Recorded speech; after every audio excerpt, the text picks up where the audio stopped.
हाय, मी किरण mini ब्लॉगमध्ये आपल्या सर्वांचं स्वागत आहे. तर आता दुपार आहे आणि माझ्याकडे ना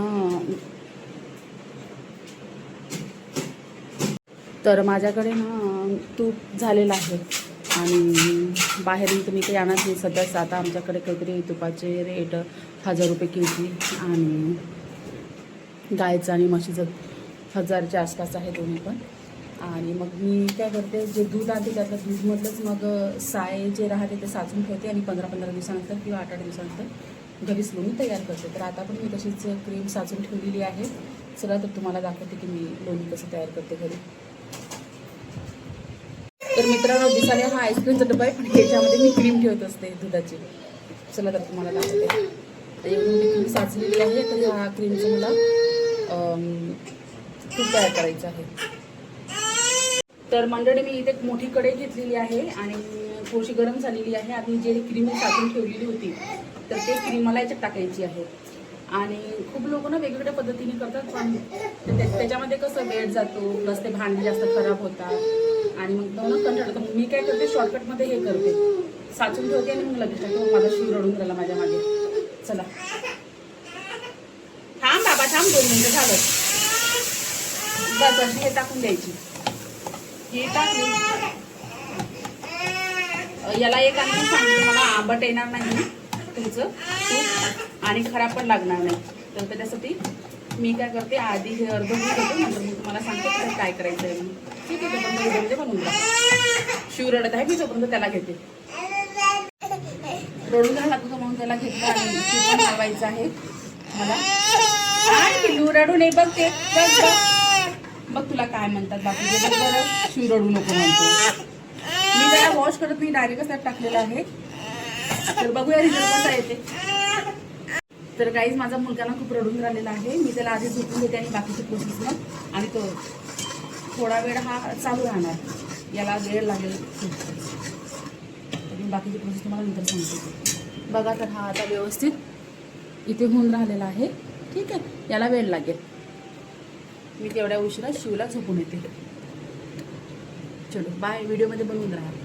तर याला ना गाईज खूप 15 दिवसाची असली तर याला स्मेल राहते, पण तुपाला मात्र स्मेल येणार नाही. तर त्याच्यासाठी माझ्याकडे एक उपाय आहे. ही एक खूप जुनी पद्धत आहे. तर हे मी आणलेलं आहे.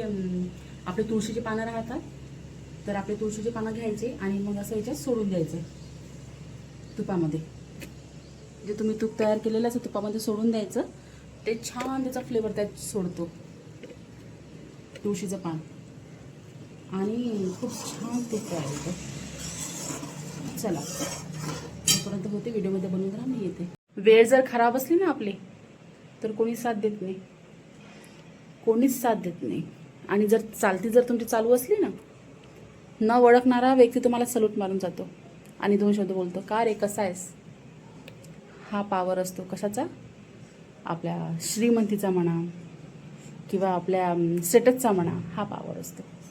गरिबांना कोणी ओळखत नाही आजच्या जमान्यात. चला बनून जरा व्हिडिओमध्ये. काय गाईस, तुम्हाला ना एक गोष्ट सांगते मी.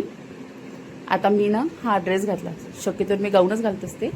हा ड्रेस घातला मी. याला काय वाटते मी बाहेरच चालली का कुठे. हा ना झोपालाच फोन नाही राहिला, सारखा मला पाहत आहे की मी कपडे हे कधी चेंज करतो म्हणून. कसे काही नवीन कपडे घातले आणि मला जुनेच कपडे आहे. तर बघा त्याला आता असून किती कळते. वाटलं असं 14 महिन्याचा आहे.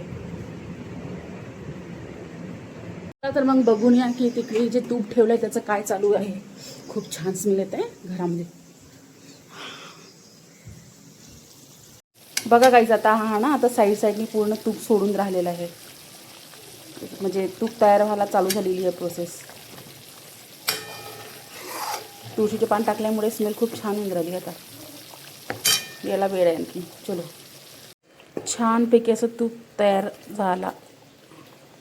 छानपैकी असं तूप ना दाणेदार मस्त तयार होत आहे. बघा, आहे कसलंच झंझट नाही, एकदम साधी सिंपल. घ्यायचं की टाकायचं आणि बस चम्मच फिरवायचा, झालं तूप रेडी. चला तर मग बाय, याच्यासाठी एवढंच, कारण की तूप आपलं इथे रेडी आहे. आणि पद्धतीने तुम्हाला सांगितले कसे करायचे, तर तुम्ही पण तुमच्या घरी अशी एकदा ट्राय करून बघा. चला आजच्यासाठी एवढंच, भेटूया नंतर नेक्स्ट ब्लॉगमध्ये. तोपर्यंत बाय बाय.